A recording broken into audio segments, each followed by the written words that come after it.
Vamos a acudir a la palabra de Dios para que nos instruya, pero también para que nos amoneste y podamos definir nuestras costumbres de la vida en iglesia, que es la vida de creyentes. Por favor, por eso pongamos mucha atención a la lectura de las Sagradas Escrituras en el pasaje que nos toca ahora.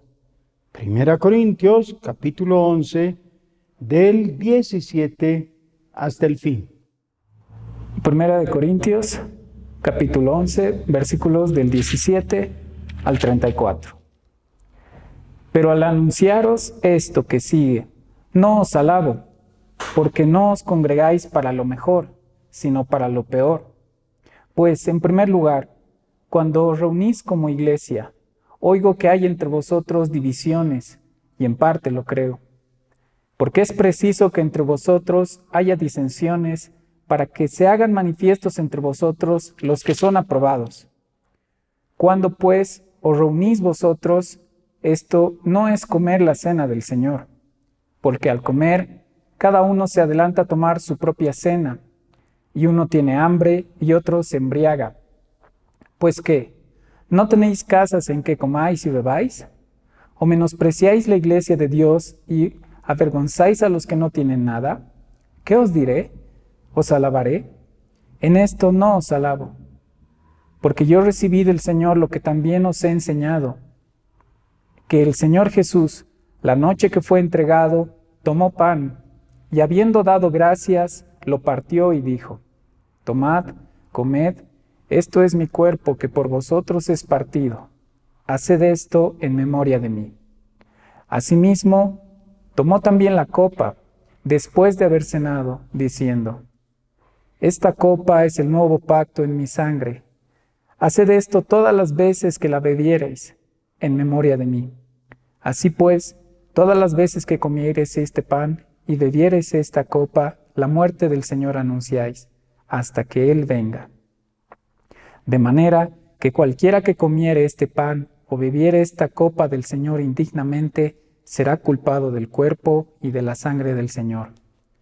Por tanto, pruébese cada uno a sí mismo, y coma así del pan y beba de la copa, porque el que come y bebe indignamente, sin discernir el cuerpo del Señor, juicio come y bebe para sí.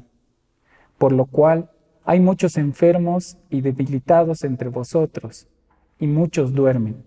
Si, pues, nos examinásemos a nosotros mismos, no seríamos juzgados, mas siendo juzgados, somos castigados por el Señor, para que no seamos condenados con el mundo.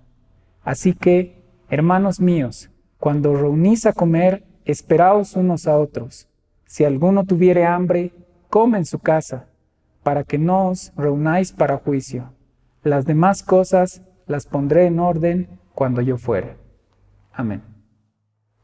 Siempre me ha quedado el pensamiento como pendiente, como una interrogante que va recibiendo respuesta, pero esa respuesta nunca se acaba.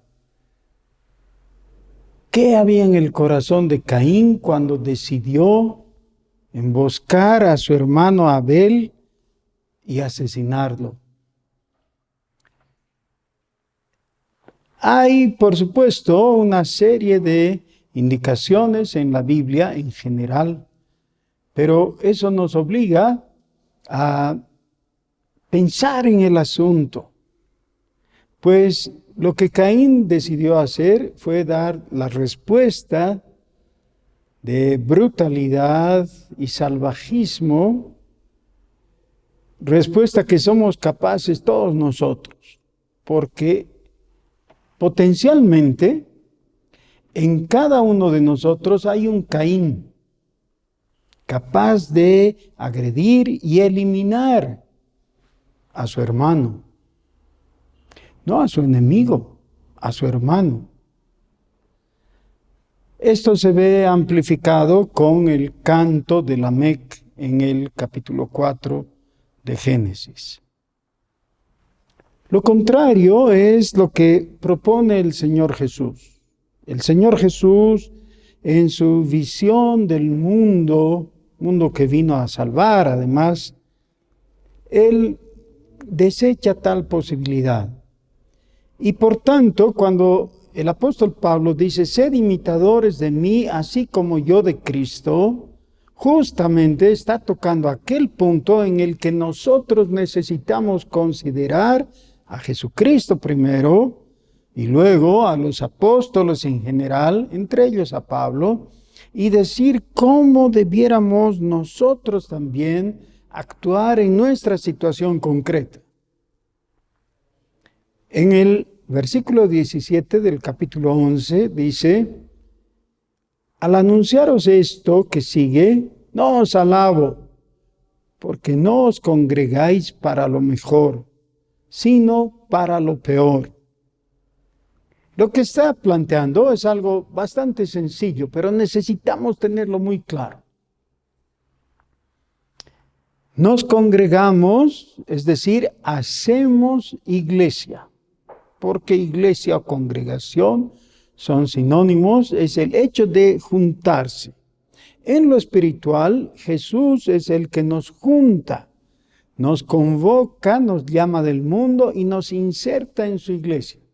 Pero ya juntos, el asunto no transcurre por inercia, no es automático. El ser humano necesita decidir y por eso aquí están las dos opciones, lo mejor y lo peor. ¿Qué sería lo mejor? Vivir como Pablo, imitando a Cristo. ¿Qué sería lo peor? Vivir como Caín. No imitando a Cristo, sino contradiciendo a Cristo. ¿Qué es lo que pasaba en la iglesia de los Corintios que le lleva al apóstol a plantear las cosas de esa manera? Dice, cuando ustedes se reúnen como iglesia, versículo 18, hay divisiones. ¿Qué causaban esas divisiones? Otra vez, versículo 20. Cuando pues os reunís vosotros, esto no es comer la cena del Señor, porque al comer, cada uno se adelanta a tomar su propia cena, y uno tiene hambre y otro se embriaga. Tres posibilidades. Erróneas las tres. La primera, de él que se adelanta y come lo que ha provisto para sí mismo. La segunda, el que no tiene para comer, porque no se ocupó o no hubo el resorte para que todos reciban algo. Y la tercera, el otro se embriaga. Nos escandaliza el hecho de que alguien se embriague en la cena del Señor. Por supuesto, está muy mal. Pero aquí no está señalando el hecho per se. Es decir, no está apuntando a que haya embriaguez. Claro que eso está mal. A lo que está apuntando es al hecho de que no le importe la presencia de los demás. Como tampoco le importa al que se adelantó a comer y tal vez no le importó tanto a aquel que pasa hambre. Entre las diferentes culturas que hay en el mundo, algo que se repite en muchas de ellas es que el momento de comer marca la diferencia entre una sociedad organizada y civilizada y una que no lo es. Porque el salvaje ataca, mata, destripa o carnea y come. Cada uno y el más fuerte se queda con la mejor parte. Por eso se llama la parte del león. Pero eso es de salvajes. En la sociedad organizada y civilizada hay algo que se dice, a veces con un poco de sorna, pero es válido. Hay buenos modales. Los caballeros les invitan a las damas a tomar asiento primero. Los que son anfitriones les sirven a las visitas primero. Y así sucesivamente. Alguien dice, pero eso es hipocresía. Yo no creo. Creo que es algo mejor. Es el observar aquello que mínimamente se requiere para que el momento de estar comiendo juntos no solamente sea eso, satisfacer el hambre, sino que también y principalmente sea un momento grato y armonioso, donde puedes ver que la persona de tu lado está satisfecha y está contenta con la comida, pero contigo también. Al fin y al cabo, las familias que cultivan el arte de cenar juntos, o almorzar, o desayunar, o cualquier comida familiar, pero juntos. Y contarse las cosas, contarse cómo les ha ido en la jornada presente, si es la cena, o en la jornada de ayer, si es el desayuno. Todo eso hace una gran diferencia. Algunas personas tienen ciertas costumbres, tienen ya una agenda que tratar. Y a mí me parece bien, porque es el momento cuando el papá le pregunta al hijo, ¿cómo te fue en tu examen? Por ejemplo. Y el hijo tiene tiempo de explicarle, contarle, desahogarse, etc. Como Iglesia de Jesucristo, nosotros hemos recibido un regalo de parte del Señor. Ese gran regalo es este sacramento. Recuerden, por favor, que en el cristianismo hay dos sacramentos fundamentales: el bautismo y la Santa Cena. El bautismo es el sacramento de iniciación, es decir, es el primer sacramento con el que se marca además la vida cristiana en toda su amplitud. Cuando una persona comienza su vida cristiana, debiera ser bautizado. El que no quiere el bautismo realmente está señalando que algo está muy chueco, muy mal. ¿Ya? O en su corazón, o en su doctrina, en algo. Porque la vida cristiana comienza con el bautismo.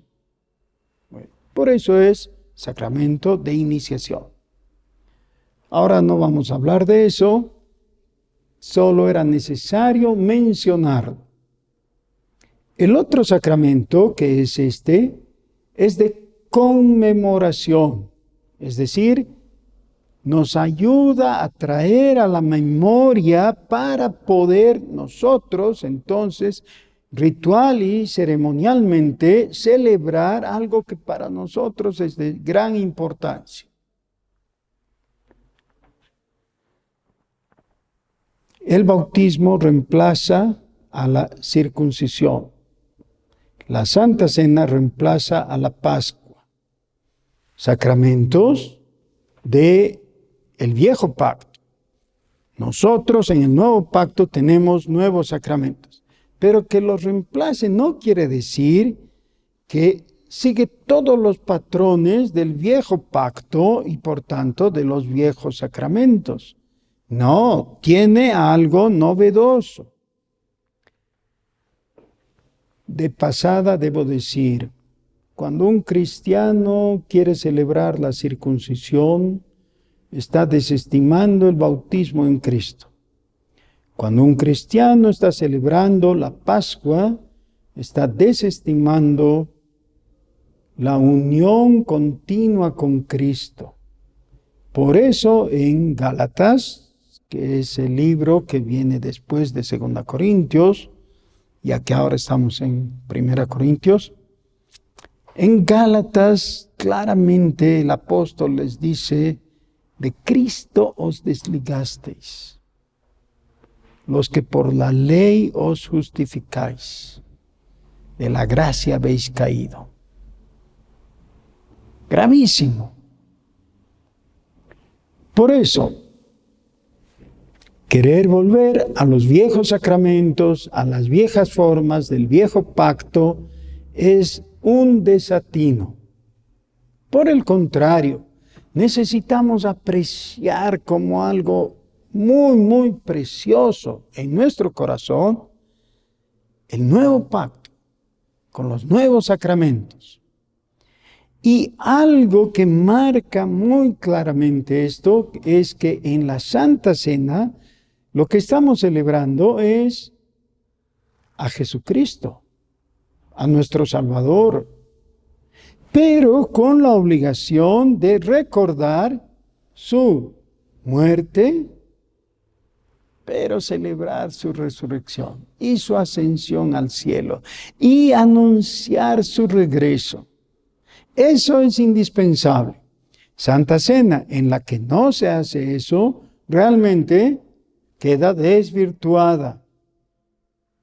Ahora, los corintios habían mal entendido y habían llegado a creer, los unos, que no era necesario realizar literal y físicamente el acto de comer. Y entonces no lo hacían. Los otros habían pensado que era mejor apresurarse y hacerlo de una vez. Pero eso está muy mal porque entonces rompe uno de los propósitos de este sacramento. Qué fácil es de distraer y de equivocarnos somos. Pero aunque sea muy fácil de desviarnos, nosotros debemos considerar que tenemos todo lo suficiente para no desviarnos y para hacer lo que es correcto. Lo único que tenemos que hacer es seguir la palabra de Dios. ¿Qué es lo que no hacían bien los corintios? En primer lugar, se adelantaban a comer, es decir, cada uno tomaba lo que había provisto para sí mismo. Es justo lo contrario de la comunión. La comunión tiene que ver con el compartir. Los otros no participaban, no comían. Y con eso quizás mostraban su repudio a los primeros. En nuestros días hay denominaciones evangélicas que no tienen los sacramentos, solamente porque creen que es innecesario, lo cual es un grave error. Y los terceros se emborrachaban. Eso incluye el hecho de comer y beber demasiado.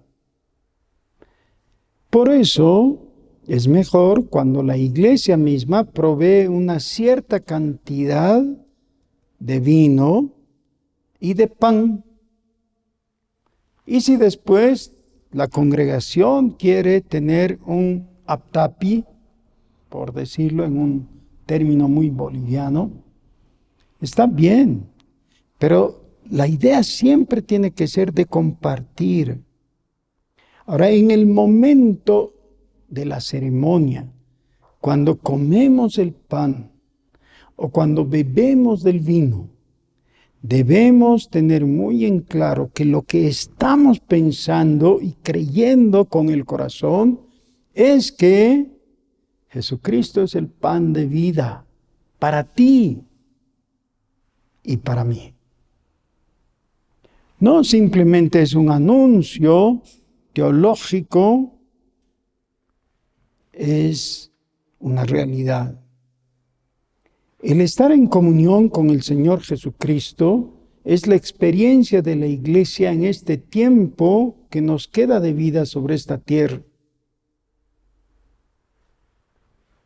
Más allá de creer lo que es correcto, y de seguir las pisadas del Señor. La vida cristiana consiste en caminar con Jesucristo, caminar gozando de su presencia. Es necesario para eso entonces recordar las palabras del Señor. Por eso aquí en los versículos 23 al 26 se nos aclara en una forma muy puntual. Dice el apóstol: porque yo recibí del Señor lo que también os he enseñado, que el Señor Jesús, la noche que fue entregado, tomó pan, y habiendo dado gracias, lo partió y dijo: tomad, comed, esto es mi cuerpo, para que por vosotros es partido. Haced esto en memoria de mí. Asimismo, tomó también la copa, después de haber cenado, diciendo: esta copa es el nuevo pacto en mi sangre. Haced esto todas las veces que bebiereis en memoria de mí. No todas las veces que bebiereis y punto, sino en memoria de mí. En la época de la Reforma se discutía si la Santa Cena era una simple conmemoración o si ocurría un milagro.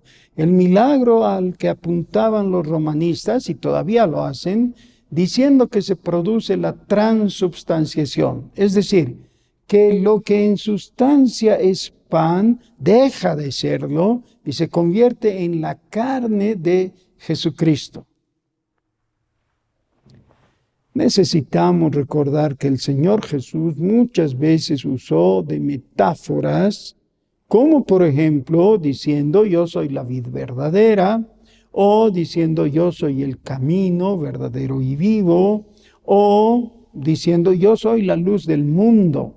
En ninguno de esos casos la interpretación literalista tiene lugar, y aún los literalistas de este pasaje se equivocan con los otros. No es algo literal, está hablando en términos espirituales. Está diciendo que así como el pan que entra por nuestra boca llega a ser parte nuestra porque es nuestro alimento, de la misma forma Jesús para nuestro espíritu es el alimento de vida. Esto tiene que ver con lo que creemos, con lo que anunciamos. Así pues, todas las veces que comiereis este pan y bebiereis esta copa, la muerte del Señor anunciáis, hasta que Él venga. Quiere decir que la duración de este sacramento por parte de la Iglesia de Jesucristo es hasta que Él venga, perpetua. Pero no se queda ahí el apóstol. La exhortación continúa. Nos dice, versículo 27, de manera que cualquiera que comiere este pan o bebiere esta copa del Señor indignamente, será culpado del cuerpo y de la sangre del Señor. Por tanto, pruébese cada uno a sí mismo y coma así del pan y beba de la copa. Porque el que come y bebe indignamente, sin discernir el cuerpo del Señor, juicio come y bebe para sí. ¿Quiénes pueden participar de la cena del Señor? Todos los redimidos. Sí, en potencia, todos. Pero hay una restricción. Todos están invitados, pero todos tienen que estar en comunión con Dios. De otra manera, están sin dignidad. Ahora, ¿qué quiere decir esto en términos espirituales exactamente? Dice el Evangelio y dice la Epístola a los Romanos que todos los que hemos creído en Cristo estamos en Cristo. En Efesios y en Colosenses eso se plantea en términos de ser vestidos o revestidos de Cristo. Él nos rodea. Cuando Dios nos ve en Cristo, nos ve en la dignidad de Cristo. Cuando pecamos, no podemos ser vistos así. Si tú estás viviendo fuera de la comunión con Dios, no puedes decir que estás en la dignidad del cristiano. Estás comiendo indignamente. Necesitas examinarte y pedir perdón y recibir la limpieza. Dice, si no hacemos así, vamos a ser castigados. Y tanto es esto que algunas de las personas en la iglesia están enfermas y otras han muerto como castigo a esa forma de ver las cosas que no honra debidamente al Señor. Así que el apóstol dice, por eso, si alguno tuviere hambre, coma en su casa, para que no os reunáis para juicio. Hermanos, debemos realizar los sacramentos en la forma en que el Señor lo dice. Pero eso tiene que ser solamente el indicativo de que estamos viviendo tal como el Señor lo dice. Y que todo el tiempo nuestro mirarnos en el espejo de la palabra nos permita reconocer los pecados que no han sido confesados y hacerlo inmediatamente para recibir perdón, para que vivamos en limpia conciencia. Esto es vital. Necesitamos considerar que el Señor nos mira con ojos escrutadores, como llama de fuego. Pero también necesitamos considerar que somos parte de un cuerpo y que nos reunimos porque amamos al hermano, a los hermanos, y expresamos nuestra comunión a través de comer juntos. Como fue el motivo para la última Pascua, lo último del viejo pacto y el inicio de este nuevo pacto por parte del Señor Jesús. En Juan 13 dice el Señor, cuánto he deseado comer con vosotros esta Pascua. Lo dijo a los discípulos y te lo dice a ti también. Que Dios limpie tu corazón y te bendiga. Amén.